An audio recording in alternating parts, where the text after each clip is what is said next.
제 슬라이드를 이제 보시면서 공부하시는 분들은 아시겠지만 슬라이드에 굉장히 글씨가 많아요. 글씨가 많으면 사람들이 지루함을 느끼기 때문에 글씨를 많이 안 넣는 게 원칙인데 저는 이제 일부러 글씨를 많이 넣습니다. 왜 그러냐면 티칭하는 스킬을 제가 유니버시티 오브 피닉스라는 데에서 한 5년 동안 패컬티로 학생들을 가르쳤습니다. 전부 이제 영어로 가르쳤죠. 5년 동안 학생들을 가르쳤고 또 이제 마이크로소프트에 제가 이제 테크놀로지 필드에 있었기 때문에 서티파이드 트레이너 그 훈련을 받을 때도 거기서 받은 어떤 티칭에 대한 스킬이 있습니다. 패컬티가 어떤 식으로 강의를 해야 된다라는 그런 거를 이제 가르치는데 가장 강조하는 바가 뭐냐면 슬라이드에 있는 내용만 가르치라는 거예요. 모든 강의하는 내용을 슬라이드에 다 담으라는 얘기예요. 슬라이드에 담지 않고 막 그냥 이야기가 펼쳐나가면 학생들이 이제 그거를 잊어버리게 된다는 거죠. 그래서 이거는 그런 성경 구절을 다 집어넣고 슬라이드 속에 그리고 될 수 있으면 이 슬라이드에 있는 내용들만 다루려고 그렇게 이제 제가 합니다. 슬라이드에 없는 내용을 막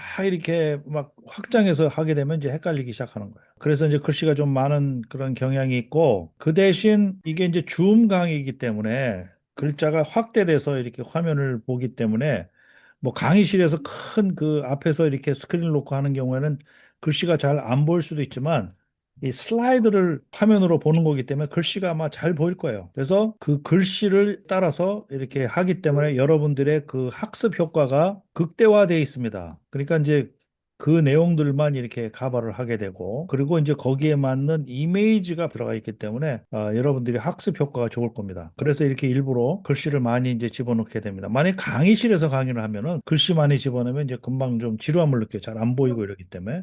근데 이건 중강이기 때문에 그렇게 있다는 거를 아시고 그렇게 따라오시면 될 것 같습니다. 자, 이사야서가 굉장히 긴 장이죠. 66장으로 돼 있어요. 성경 권수하고 똑같아요. 성경이 66권인데 이 이사야도 66장으로 돼 있어요. 이사야서의 역사적 배경, 여기 보시는 바와 같이 유대 왕 4대에 걸쳐서 이사야가 활약을 합니다. 우시야 말년서부터 시작해서 요담을 거쳐서 아하스 왕, 그 다음에 히스기야 왕까지 4대에 걸쳐서 굉장히 오랫동안 활동한 선지자가 이사야입니다. 그리고 요 당시에 아시리아가 거의 지배를 하고 아시리아가 침략을 해왔는데 아시리아 왕도 이렇게 네 개의 왕을 다 겪어봤어요. 디글랏 빌레셀 3세, 살마네셀 5세, 사르곤 2세, 산헤립. 다른 아시리아 왕들은 잘 기억이 안 나도 아마 산헤립 왕은 기억이 날 겁니다. 그래도 여기에 해당되는 유다 왕이 이렇게 있습니다. 디글랏 빌레셀 3세는 아하스 왕 때이고 살마네셀 5세는 아스에서부터 히스기야까지 걸쳐서 있고 사르곤 2세는 히스기야 왕 때고 산헤립은 히스기야 왕 때입니다. 각각의 성경에 관련된 사건을 보면 북이스라엘 1차 침공을 한 아시리아 왕이 디글랏 빌레셀 3세입니다. 그러니까 북이스라엘을 첫 번째 침공을 한 왕이 디글랏 빌레셀 3세고 그 다음에 사마리아를 포위를 한 왕이 살마네셀 5세. 그러고 나서 사마리아가 함락이 되면서 북이스라엘이 멸망을 했죠. 그때의 왕이 사르곤 2세 때입니다. 그리고 산헤립 때 와서 그러니까 북이스라엘은 요때 멸망을 했죠. 완전히 없어져 버렸죠. 근데 남유다는 아직 남아 있죠. 그때 남유다마저 침공을 하려고 왔던 왕이 산헤립 왕입니다. 이사야와 이 히스기야와 얽힌 그런 사건들이 많이 있죠. 뒤에 가서 이제 조금씩 나오는데 요런 역사적 배경이 있다. 그러니까 한마디로 뭐를 할 수가 있겠어요? 굉장히 세월이 어수선했겠죠. 계속 침략을 당하고 침공을 당한 상태에서 얼마나 어수선했겠습니까? 역사적으로 어수선했을 뿐만 아니라 신학적으로도 내부적으로도 굉장히 어수선했던 왕이죠. 각각의 이렇게 사네립 왕과 사르곤 2세라든지 이런 분들의 고고학적인 발굴이 됐어요. 그러니까 고고학적으로도 이런 왕들이 있었다는 사실을 고고학이 증명을 해주고 있습니다. 각각의 그 연도들을 보면 대충 BC 745년, 705년이고 약 한 이렇게 40년간에 걸쳐서 일어났던 일입니다. BC 745년. 대충이라도 해야 돼요. 이게, 이때가 대충 이사야가 활동했던 데가 BC 700년도 때구나. 745년. 요거는 이제 머릿속에 이제 있어요. 왜냐하면 BC 500년, 600년 이런 게 다 그 비슷비슷한 것 같아서 그러는데 뭐 엄청난 차이죠, 사실. BC 700년하고 BC 600년, 500년하고는 100년, 200년 차이입니다. 그러니까 그런 것들을 이제 머릿속에 갖고 있어야 기억하기가 좋습니다. 자, 이사야에 대해서 살펴보면 이사야라는 뜻은 예수와 야훼, 여호와가 구원하신다. 그런 뜻입니다. 여호와는 구원이시다. 이렇게 해석을 해도 되고 여호와께서 구원하신다. 이렇게 해석해도 됩니다. 이사야라는 그 뜻 자체가. 이사야는 암모스의 아들입니다. 여기서 나오는 암모스는 선지자 암모스가 아닙니다. 그 선지자 암모스가 아니에요. 동명이인이지만 다른 암모스를 얘기하는 거예요. 아까도 얘기했듯이 4대 왕에 걸쳐서 활동을 했어요. 이사야 1장 1절에 명확하게 나와 있습니다. 우시야, 요담, 아하스, 히스기야 왕 때의 본 이상이라. 이렇게 나와가지고 이사야가 이렇게 4대 왕을 걸쳐서 우시야, 요담, 아하스, 히스기야 4대 왕에 걸쳐서 있었다는 사실을 알 수가 있습니다. 아시리아 제국이 급부상하고 있을 때고 북이스라엘이 멸망을 했던 그런 당시이고 BC 722년입니다. 정확하게 북이스라엘 멸망은 그다음에 남유다에도 정치적인 영적인 그 위기가 있었고 외교적으로는 이 왕들이 아시리아를 따를 거냐 애굽을 따를 거냐 하는 문제로 굉장히 왔다 갔다 했었던 그런 시절입니다. 그러니까 외사가 침입을 하니까 그걸 스스로 막아낼 힘은 없으니까 아시리아에 선을 닿는 게 유리하냐 아니면 애굽 쪽에 선을 드는 게 유리하냐 이런 걸 가지고 이제 뭐 그래서 내부적으로 이걸 가지고 뭐 싸우기도 하고 그런 거죠. 그리고 종교적으로는 굉장히 이제 부패했던 그런 시절입니다. 자, 이사야는 왕궁을 자유로 출입할 수 있는 위치에 있습니다. 그러니까 이사야 자체가 모든 선지자라고 그래가지고 왕들을 자유롭게 만날 수 있는 그런 사람들은 아니죠. 예를 들어서 암모스 같은 사람은 왕들을 쉽게 만날 수 있는 위치에 있질 않았어요. 그렇지만 이사야는 이렇게 왕들을 스스럼 없이 만날 수 있는 위치에 있는 그런 사람입니다. 아하스를 만났다고 그런 말이가 나오고 이사야 38장 1절에 보니까 히스기야가 병들어 죽게 되니까 이사야가 그한테 가서 어쩌고 저쩌고 이런 얘기가 나오니까 왕들을 만날 수 있는 그런 위치에 있었죠. 그리고 이사야의 히브리어는 최고 수준에 있습니다. 이사야서를 보게 되면 이런 그 시적 표현이 있다든지 아니면 그 수사학적인 기교가 있다든지 히브리어 언어에 정통하고 있음을 알 수가 있습니다. 그래서 상당히 귀족 교육을 받은 사람이다. 히브리어. 그러니까 상류층 계층이라는 걸 알 수가 있어요.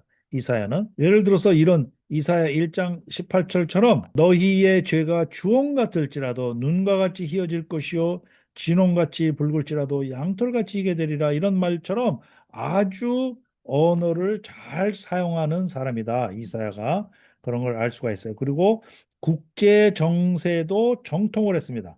아수르 제국이라든지 이집트라든지 바벨론이라든지 에돔, 모압, 다메섹 이런 것들에 대해서 조언을 해줄 정도로 국제 정세에 정통한 사람이다. 단순히 하나님의 그 대언자로서의 역할만 한 것이 아니라 이런 거에도 정통한 사람이다라는 걸 알 수가 있어요. 자, 이사야서 7장 3절에서 4절을 보니까 여기에 이제 전쟁에 대한 아들에 대한 얘기가 나요. 그알 야숲이라고 이제 큰 아들이죠. 그 다음에 둘째 아들은 마헬 살랄 하스바스. 이게 성경에 나온 이름 중에서 제일 긴 이름입니다. 이 이사야의 둘째 아들이. 근데 이 아들들의 이름 자체가 이사야 시대의 이 신학적인 내용을 담고 있어요. 예를 들어서 스알야습이라고 큰 아들은 남은 자 소망이라는 뜻입니다. 이게 조금 있다가 이제 그루터기 사상, 남은 자에 대한 것을 배우게 되는데 이 스알야습 자체가 남은 자에 대한 것을 담고 있어요. 그다음에 마헬살랄 하스바스라는 것은 심판이 임박했다. 아수르한테 망했죠. 이렇게 이제 이름을 진 거죠. 이사야 자신은 여호와의 구원을 나타내는 거예요. 그러니까 이 이사야 집안의 이 아들과 이사야 자신의 이름이 이 당시의 상황을 나타내 주고 있다. 여기에 스알야습은 남은 자가 돌아올 것이다 라는 뜻으로 스알야습이고 마헬 샬랄 하시바스 이거는 노략이 속히 임하고 약탈이 빨리 온다라는 뜻의 히브리 말이죠. 그래서 아들의 이름도 그렇게 이제 이름을 지어준 겁니다. 자, 참고로 제가 이 구약 선지자들의 교육 수준을 한번 찾아봤어요. 과연 그 구약에 나오는 이 선지자나 이 구약의 이런 그 저자들은 교육 수준이 어느 정도 될까? 다 무식한 사람들이냐? 아니면 유식한 사람들이냐? 이런 걸 찾아봤는데 놀랍게도 굉장히 다들 유식한 사람이에요. 그러니까 하나님이 무식한 사람들도 쓰지만 훨씬 더 많은 그 퍼센테이지는 굉장히 유식한 사람들을 사용을 했음을 알 수가 있습니다. 모세 같은 경우 보면은 여기에 최상의 교육 수준을 갖고 있죠. 이집트 사람의 모든 지혜를 배웠다고 돼 있어요. 이집트 사람의 모든 지혜를 배웠다. 그래서 법률, 행정, 군사 전략에 통달한 사람이다라고 모세가 나오고 다니엘도 귀족과 총리 역할을 하죠. 바벨론 왕립대학에서 교육받았어. 다니엘서 1장 4절에 보니까. 그다음에 갈대아의 학문, 언어, 과학에 능통한 영재입니다. 솔로몬 3천 개의 잠언을 저술할 정도로 식물학, 생물학, 철학의 당대 최고의 지혜자. 에스라는 어떤가? 모세의 율법에 능한 학사입니다. 에스라서 7장 6절에 보니까 모세의 율법에 능한 학사. 율법을 연구해서 교육하는 데 탁월한 전문가입니다. 이사야를 보니까 왕족 출신으로 추정되고 구약에서 가장 어휘가 풍부하고 세련된 히브리어를 구사하고 있다. 느헤미야 같은 경우는 어떠냐? 술관으로 돼 있죠. 지금의 대통령 비서실장이에요. 페르시아 제국의 고위 관료로서 외교술, 문해력, 경영 능력을 갖춘 사람이 느헤미입니다. 예레미야는 어떠냐? 아나도 제사장 가문 출신이면서 율법과 역사에 깊은 지식을 가졌습니다. 감성적이면서도 신학적으로 깊은 사람이다. 예레미야. 에스겔은 누구냐? 포로기 이전 성전 봉사를 위해서 훈련받았어요. 제사 의식과 날짜 계산에 해박한 지식을 보일 정도로 상당히 숫자에 능한 사람이라는 걸 알 수 있어요. 에스겔은 굉장히 숫자라든지 뭐 구체적인 내용들이 나와요. 에스겔서에 보면. 스가랴는 어떠냐? 제사장 이또의 손자 묵시적 환상을 기록할 만큼 예언적 상징에 대한 기식이 깊습니다. 호세아는 어떠냐? 이스라엘의 역사, 지리, 정치에 매우 정통합니다. 은유와 언어유를 사용하는 고도의 문학적 기반을 보여줬다. 다윗은 어떠냐? 비록 목동이었으나 시와 음악에 천재적 재능을 가지고 있습니다. 그러니까 거기서 다윗이 시편을 제작하잖아요. 그 다음에 탁월한 군사 전략가이자 행정가입니다. 여호수아는 어떠냐? 40년간 모세에게 직접 멘토링을 받았어요. 정규 학문보다는 뛰어난 군사 전력과 지도력을 갖춘 사람입니다. 암모스만 여기 중에서는 정규 교육을 안 받은 사람으로 나타나요. 선지자 학교 출신이 아니에요. 그러니까 이 사람은 시골에서 농사 짓던 사람입니다. 그렇지만 투박하고 직설적이나 농업적 비율을 통한 강력한 통찰력을 보유하고 있다. 미가는 어떠냐? 시골 모르세 출신입니다. 이사야처럼 세련되지 않으나 도시 엘리트들의 부패를 비판한 날카로운 시각을 가지고 있다.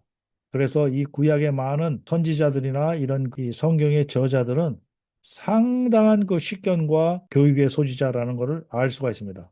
우리가 왜 성경을 열심히 공부해야 되는지 그 원인이 나옵니다. 성경을 잘 모르면 우리가 활용할 수 있는 그런 쓰임을 받을 수 있는 범위가 그만큼 좁아질 수밖에 없어요. 자, 이사야가 언제 선지자 소명을 받았나? 이게 기독교의 원리를 설명하는데 굉장히 대단히 중요한 귀절입니다. 그래서 제가 여기에 대해서 좀 자세하게 이제 기록을 했는데 소명을 받은 때가 BC 740년 뭐라고 돼 있냐? 우시아 왕이 죽던 해에 이사야 6장 1절에서부터 4절까지입니다. 그러니까 거의 우시아 왕 마지막 때 이사야가 부름을 받았다는 사실을 알 수가 있어요. 내가 본즉 주께서 높이 들린 보좌에 앉으셨는데 그의 옷자락은 성전에 가득하였고 스랍들이 모시고 섰는데 영어로는 세라빈이라고 그러고 이제 히브리어로 스랍 이렇게 발음하기 때문에 한국말로도 그냥 스랍이라고 이렇게 번역을 해놨어요. 이렇게 이제 그림으로 표시를 해놨다고 이제 볼 수가 있죠.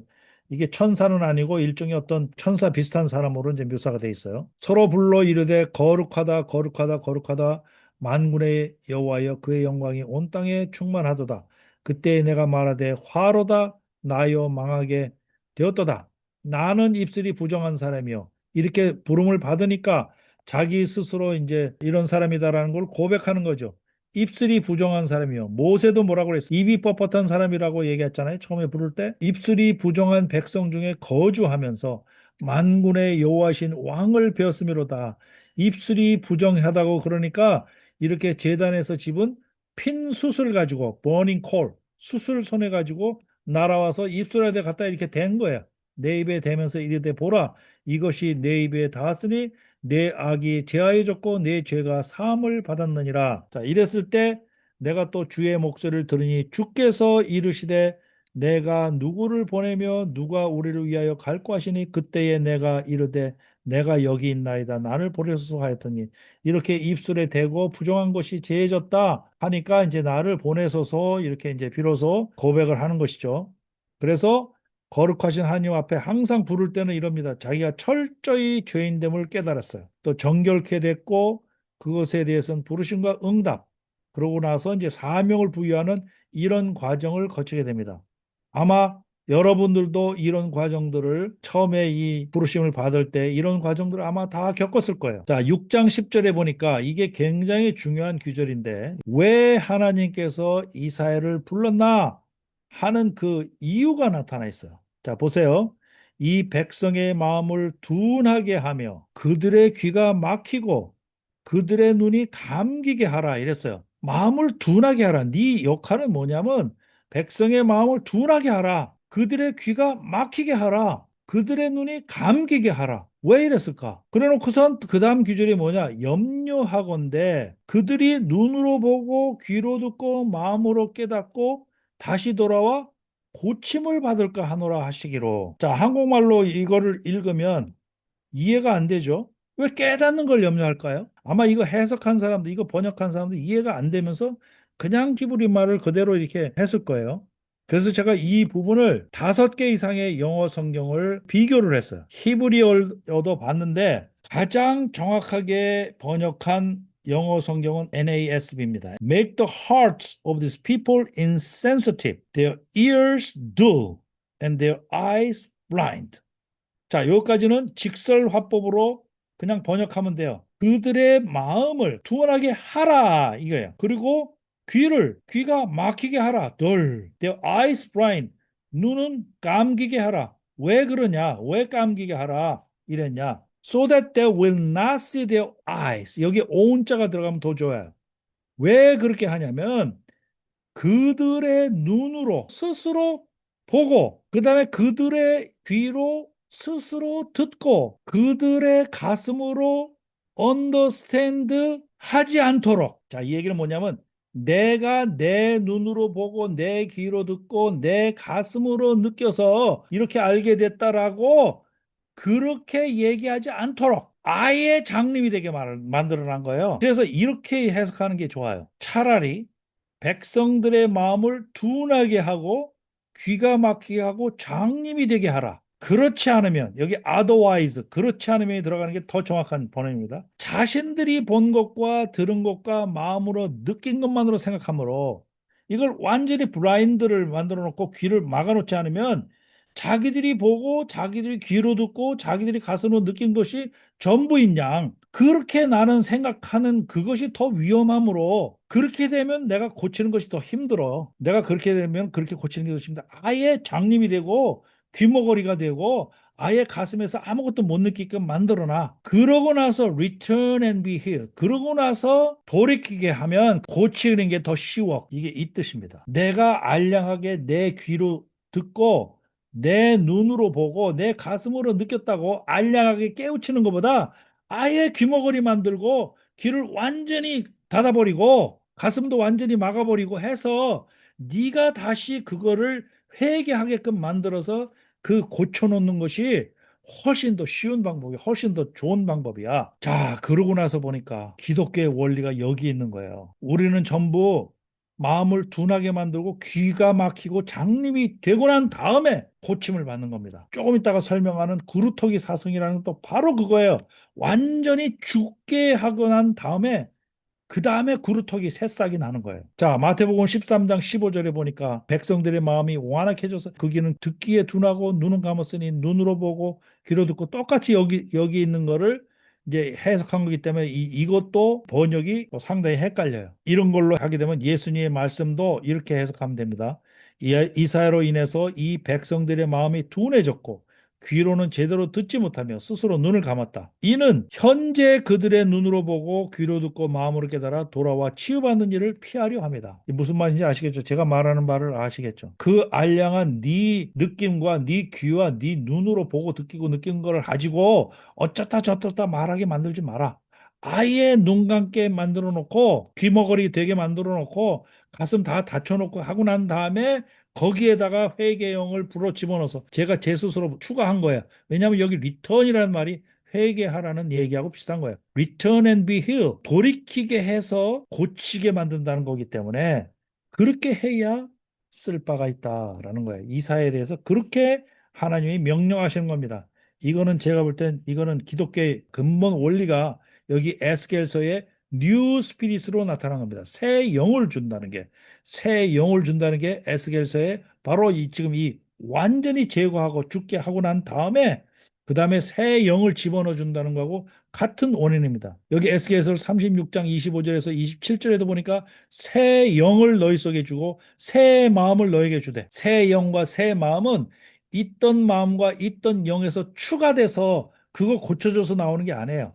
완전히 옛날 게 없어지고 나서 새 영이 불어넣어 주는 겁니다. 자, 그래서 요한복음 9장 39절에 보니까 예수님이 하신 말씀에 내가 심판하러 이 세상에 왔으니 보지 못하는 자들은 보게 하고 보는 자들은 맹인이 되게 한다 했어요. 자기 눈으로 알량하게 자기 시각으로 보는 자들은 맹인이 되게 한다. 이 얘기입니다. 이것이 어느 거하고 연결이 되냐면 바로 마가복음 8장 34절에 나오는 자기를 부인하고 자기 십자가를 지고 나를 따르라 하는 거하고 연결이 되는 겁니다. 자기를 철저히 부인하고 자기 십자가를 지고 나를 따르라고 예수님이 말씀하셨어요. 자기 부인의 그 사상이 바로 이 새 영의 사상하고 통하는 겁니다. 아까 얘기했듯이 완전히 눈멀게 하고 귀멀게 하고 마음을 닫히게 하고 난 다음에 새 사람이 새 영과 새 마음을 불어넣어 주는 것이 바로 이 원리하고 같은 거예요. 자기를 부인한다는 것은 자기의 소유권을 포기하는 거예요. 내 인생의 주인이 나라는 사실을 철저히 부인해야 바로 아까 그 생각이 남아있으면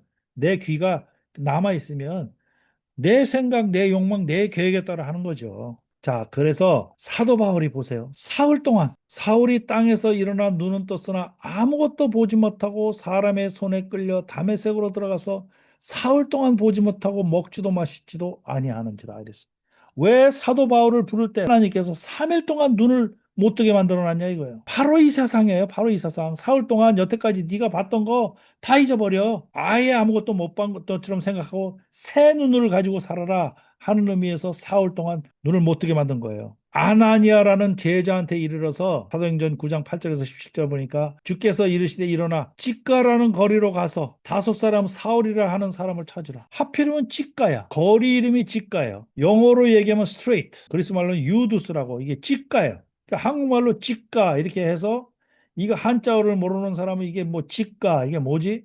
이럴 수가 있어요. 이거 하여튼 거리의 이름인데 지금 말로 얘기하면 곧은 길 이런 거예요. 똑바로 뻗은 길. 여러분들 이거에 관심을 가지고 이거에 대해서 찾아보신 분 혹시 있어요? 왜 직가야? 이 직가는요, 첫 번째 실질적으로 여기 다메섹에 있는 거리 이름이에요. 실제로 지금도 있다고 그래요. 거리 이름이에요. 근데 하필이면 왜 직가에다가 사도 바울을 갖다 놓아놨을까? 이게 엄청난 신학적인 의미가 있습니다. 이사야 40장 3절 4절에 보면은 외치는 자의 소리여 이르되 너희는 광야에서 여호와 길을 예비하라 사막에서 우리 하나님의 대로를 평탄하게 하라. 이 평탄이 아니라 사실은 곧게 하라. 똑바로 하게 하라 이거예요. 평탄하라고 하면 이것도 이게 번역이 조금 잘못됐어요. 곧게 하라는 거예요. 똑바로 straight. 크로케드가 아니라 이게 굽은 길이 아니라 똑바른 길이에요. 이게 바로 하나님을 따르는 믿음의 여정이라는 것이 똑바로 가는 길이에요. 결국 이렇게 자기를 부인하고 내 십자가를 지고 나를 따르는 길은 똑바로 가는 길이라고. 똑바로 가는 길. 그래서 이 크리스찬의 인생은요. 그렇게도 굽은 길이 되면 안 됩니다. 똑바른 길이어야 돼. 뭐 이게 복잡하면 안 돼요. 고든 길이 돼야 된다. 믿음의 길은 정말 똑바른 길이고 아주 영어로 따지면 straightforward. 시편 5편 8절에도 보니까 주의 이로 나를 인도하시고 주의 길을 내 목전에 곧게 하소서. 여기에 나오는 이 바로 straight라는 게 야사라는 건데 여기에 나오는 직가하고 똑같은 얘기입니다. 그러니까 이게 굉장히 신학적인 의미가 있는 거예요. 사도 바울을 사흘 동안 눈 못 뜨게 만드는 그 장소가 직가다. 스트레이트라는 길이다. 이게 성경이 그래서 이거 깊게 봐야 된다는 거예요. 이게 엄청난 인사이트가 있는 겁니다. 사울이 바울이 되는 과정은 눈을 완전히 멀게 했다가 3일 후에 새 눈을 만드는 바로 이사야를 부른 원리하고 똑같습니다. 자, 그 다음에 이사야서에 나오는 그루터기 사상입니다. 그루터기라는 얘기 많이 들어봤고, remnant. 6장 11절에서 13절에 보니까 내가 이르되 주여 어느 때까지니까 했더니, 그러니까 이사야를 부를 때 어느 때까지 내가 이 사명을 감당하냐고 이사야가 이렇게 물은 거예요. 주께서 대답하시되 성읍들은 황폐하여 주민이 없으며 가옥들에게는 사람이 없고 이 토지는 황폐하게 되며 여호와께서 사람들을 멀리 옮기셔서 이 땅 가운데 황폐한 곳이 많을 때까지니라. 그 중에 10분의 1이 아직 남아 있을지라도 이것도 황폐하게 될 것이로되 밤나무와 상수리나무가 배임을 당하여도 그 그루터기는 남아있는 것 같이 거룩한 씨가 이 땅에 그루터기니라. 자, 뭐가 이제 남아있는 사람이 그루터기다라는 거는 이거 읽어보면 알겠죠. 남아있는 사람이. 자, 어디서 남아있었냐? 노아의 방주에서도 이렇게 8명의 남은 자들이 인류의 역사를 새로 이끌어가고 하나님의 역사를 새로 이끌어갔습니다.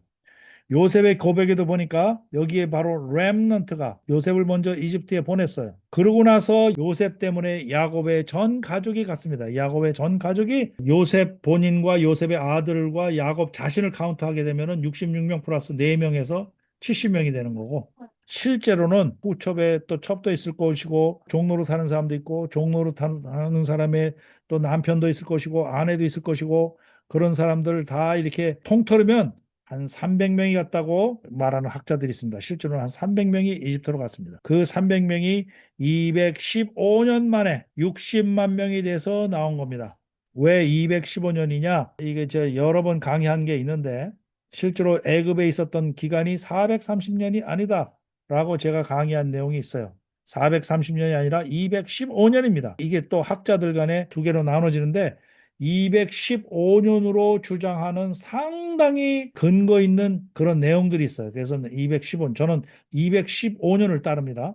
학자들 중에서 430년을 따르는 사람도 있지만 저는 215년이 맞다고 보는 입장이기 때문에 성경에 430년이 나오는 게 이 번역상에 또 문제가 있다는 것이죠. 그리고 60만 명이 200만 명에서 300만 명이 될 것이다. 실제로는 이건 남자 장정만 뗐으니까. 뭐 이렇게 해서 결국 이 그루터기들이 이집트에 가서 출애굽을 하게 되는 동기가 된다. 이것도 그루터기고 그다음에 금송아지 사건으로 인해서 이스라엘을 멸하시려 했지만 모세의 중보로 인해서 전멸을 유도했고 가데스 바나에서 1세대는 심판받지 다음 세대에 들어갔잖아요.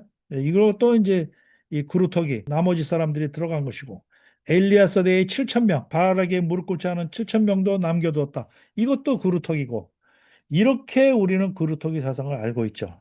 요 정도까지 알고 있으면 그루터기 사상을 반밖에 모르는 거예요. 이 렘넌트 티어리의 더 중요한 거는 이 그루터기들이 반드시 남은 자가 있다라는 것이 사상이지만 오직 남은 자만 돌아온다라는 것도 이 사상인 거예요. 이 그루터기도 완전히 나무가 죽어야 그 나무에서 그루터기가 생겨나는 겁니다. 이 그루터기는 겉보기에는 죽음같이 초라해 보지만 뿌리가 살아있는 남은 자입니다. 이 사람들이 바로 거룩한 씨들입니다. 이 그루터기에서 다시 싹이 나고 숲을 이룰 생명력을 가진 존재들입니다. 그래서 이 남은 자의 세 가지 차원은 역사적, 물리적으로 남은 자이지만 이게 첫 번째처럼 살아남은 자들이에요. 역사적, 물리적으로 남은 자지만 그 다음에 영적으로 신앙적으로 살아남은 자 바로 이 바알의 무리 꿇지 않은 7천 명과 같은 개념입니다. 그리고 종말론적으로 앞으로 메시아적으로 살아남을 사람들 이것도 이 그루터기 사상인 것입니다. 그래서 그루터기는요 어디서부터 시작하느냐 거룩한 완전한 파괴에서부터 시작합니다. 이렇게 완전히 거룩한 완전한 파괴에서부터 이렇게 싹이 나오는 완전히 귀머거리가 되고 맹인이 되고 그러고 나서 새로 새 영과 새 마음을 분다고 본질이 같아요. 완전한 배임을 당하고 나서 그루터기가 드러난다는 역설입니다. 완전히 베어버립니다.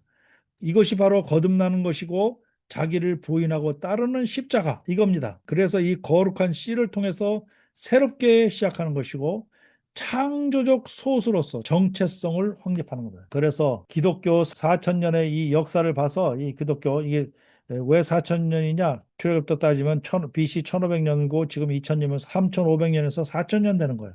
그럼 기독교 3500년에서 4000년 남아있는 동안에 이 창조적 소수가 살아남아서 기독교의 명맥이 유지되는 겁니다. 기독교인이 다수가 되는 것이 절대 아닙니다. 우리가 수천 년 역사를 봤을 때 기독교인은 절대 다수가 되질 않아요. 이 인구상의 그 밀도로 봤을 때 인구가 70억이다, 70억, 80억이다. 다수 40억, 50억 이상이 기독교인이 된다? 그건 앞으로도 꿈꾸지 않는 게 좋습니다. 절대 성경적이지 않아요. 기독교인들이 다수가 되지 않습니다. 우리가 다수가 돼 본 적이 있습니다. 역사상으로. 중세시대 때 카톨릭이 다 지배하고 있을 때 그런 때가 절대 좋은 시절이 아닙니다. 그때야말로 지옥의 시절입니다. 기독교가 다수가 돼가지고 이 기독교의 리더들이 통치하는 나라가 절대 좋은 나라가 아닙니다. 그거 지옥입니다. 그거를 그렇게 염원하시면 안 된다.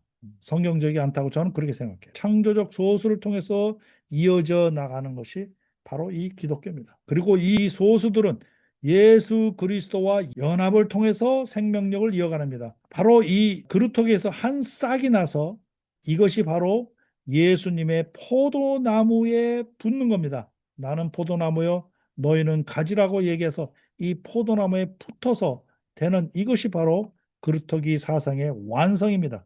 이렇게 살아남은 이 그루터기가 예수님의 포도나무 속에 붙는 것, 이것이 그루터기 사상의 완성입니다. 이런 그 기독교의 맥락을 우리가 깨우칠 때에 우리의 행동이 나올 것입니다. 아마. 자, 본격적으로 이사야에 대해서 얘기를 하기 전에 이거는 이제 이사야서를 깊게 연구하는 사람들만 필요한 얘기지만 그래도 여기 목사님도 계시고 선교사분들 계시고 성경을 가르치는 사람도 있기 때문에 잠깐 언급을 하게 되면 이사야서의 저자는 서너 가지의 학설이 있습니다. 단일 저자설이 있고 이사야서를 1장에서부터 66장까지 전체를 다 이사야가 기록을 했다라는 주장입니다. 이게 단일 저자설은. 그 다음에 이사야 2인설은 1장에서부터 39장까지는 이사야가 했지만 40장에서부터 66장까지는 다른 사람이 저술했다고 주장하는 게 이사야 2인설입니다.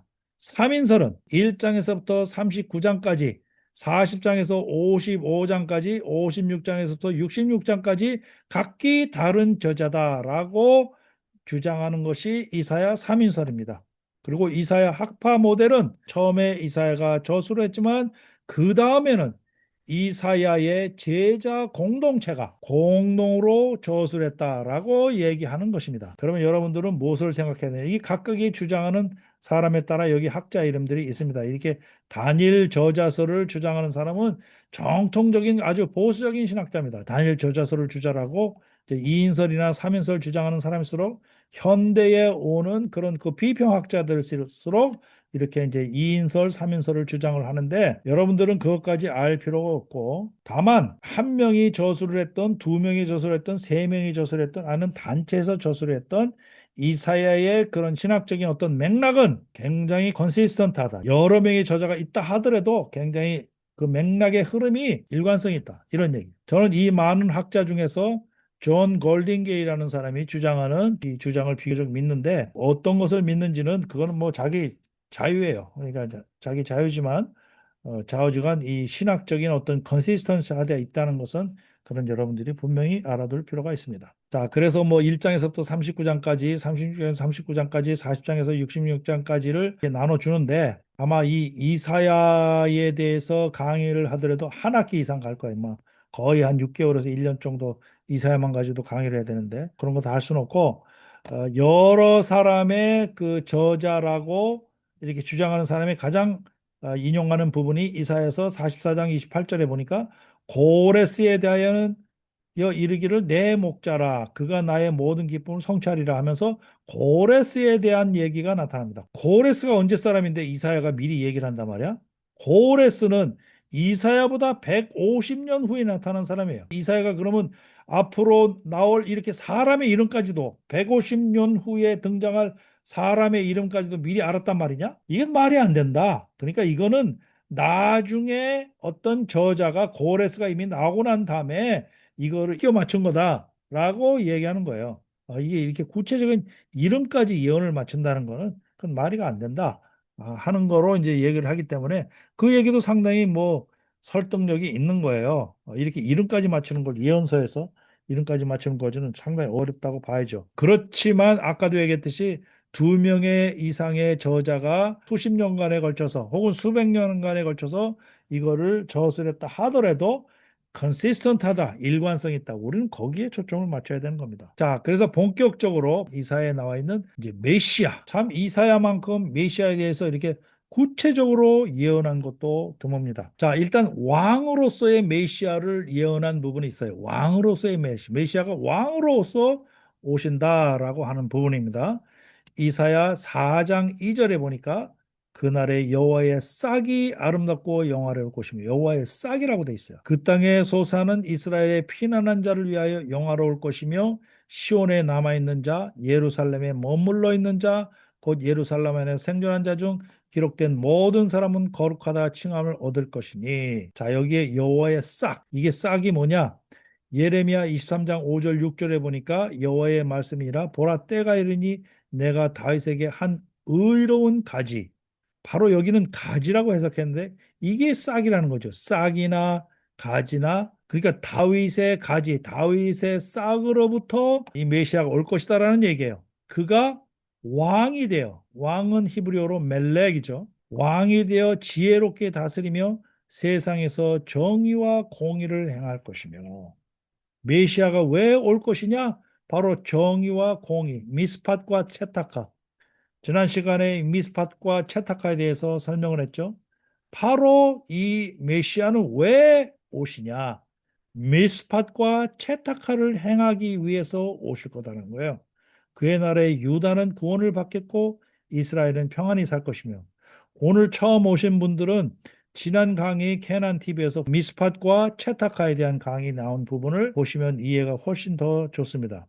그의 이름은 여호와 우리의 공이라 일컬음을 받으리라. 이 공이라는 이 번역 자체가 상당히 좀 애매하다고 그랬어요. 그래서 저는 이거를 그냥 히브리어로 얘기를 합니다. 미스팟 채타카. 예레미야 33장 14절 15절에서 보니까 그날 그때 내가 다윗에게서 한 공의로운 가지 제막이죠. 여기 공의로운 것 채탁하고 가지 제막 그가 이 땅에 정의와 공의를 실행할 것이다 이랬어요.